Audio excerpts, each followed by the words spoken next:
Mic ni dah berusia lebih daripada 10 tahun tapi dia masih lagi antara yang most recommended untuk content creator. Dan ini ialah Sennheiser MKE 600. Dan korang tahu tak kenapa?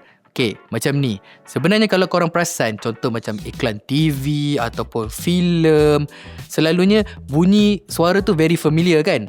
Dan mic yang digunakan itu ialah MKH416.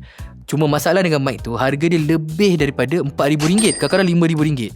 So dengan menggunakan Sennheiser MKE 600 ni, korang boleh dapat similar sound profile, almost similar sound quality, boleh kata 80-90% pada harga lebih kurang RM1,000. Sennheiser MKE 600 ni menggunakan pola pattern jenis super cardioid. So maksudnya dia ambil dekat depan ni mostly. So dia sesuai lah untuk content creator, ataupun korang nak buat interview, dah podcast pun boleh, ataupun yang run and gun.